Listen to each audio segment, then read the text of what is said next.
Hello મિત્રો, હર હર મહાદેવ.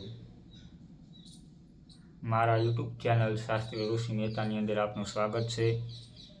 તો નવા હોય તો ચેનલને સબસ્ક્રાઈબ કરી નાખો અને વિડીયોની અંદર લાઈક કોમેન્ટ કરી દો. તો આજે આપણે વાત કરીશું રાશિ ભવિષ્યની. તો કઈ રાશિ માટે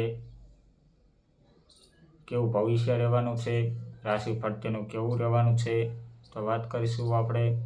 તો પહેલી રાશિ છે આપણી મેષ રાશિ. તો જાન્યુઆરી મહિનાની અંદર મેષ રાશિમાં આ મહિનો કારકિર્દીમાં નવી તકો લાવશે. નાણાકીય સ્થિતિ મજબૂત બનવાની છે, પરંતુ તમારે ક્રોધ પર કાબૂ રાખવી પડશે મિત્રો.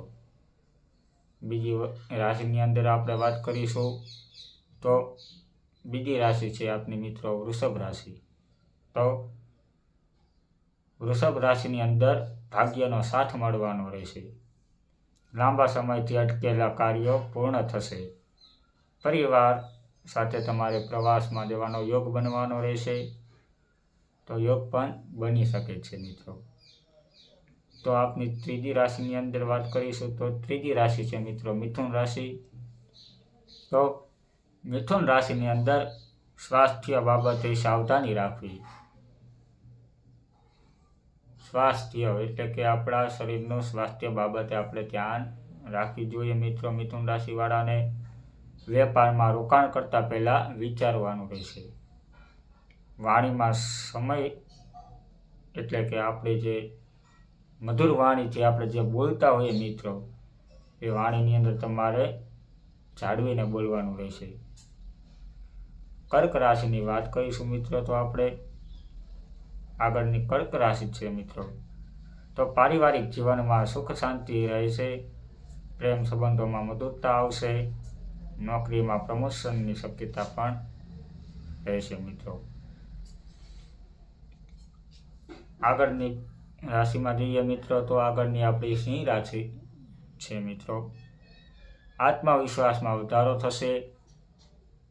શત્રુઓ પર વિજય મેળવશો. ખર્ચ પર નિયંત્રિત રાખવાનું જરૂરી છે મિત્રો તમારે. તો આગળ આપણે કન્યા રાશિની વાત કરીશું.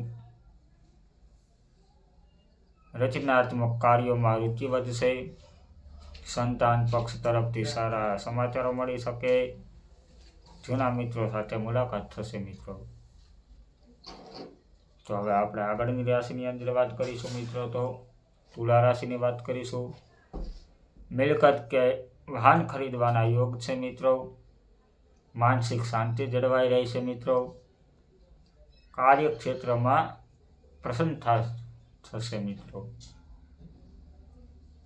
પછી આપણે વૃશ્ચિક રાશિની વાત કરીએ આગળ.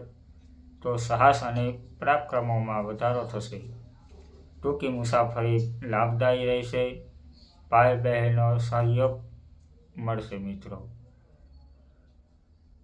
આગળ આપણે ધન રાશિની અંદર વાત કરીએ તો મિત્રો આર્થિક લાભ થશે. રોકાણ માટે ઉત્તમ સમય છે. ખાવા પીવામાં ધ્યાન રાખવું.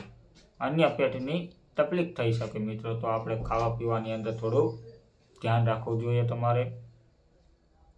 તો હવે આગળની રાશિમાં જઈએ મિત્રો તો આપની મકર રાશિ છે. આ મહિને માન સન્માનમાં તમારો વધારો થશે મિત્રો. વ્યવસાયમાં નવા કરારો થઈ શકે છે.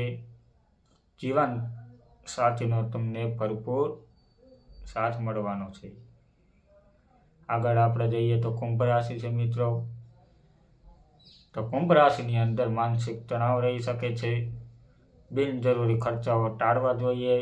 આધ્યાત્મિક તરફ ઝુકાવ વધશે મિત્રો. પછી આપણે આગળની રાશિમાં જઈએ તો આપની મીન રાશિ છે મિત્રો. આવકના નવા સ્ત્રોત ખુલશે. ઈચ્છાઓની પૂર્તિ થશે. સામાજિક વર્તુળ વધશે અને પ્રતિષ્ઠામાં પણ વધારો થવાનો છે મિત્રો. અસ્તુ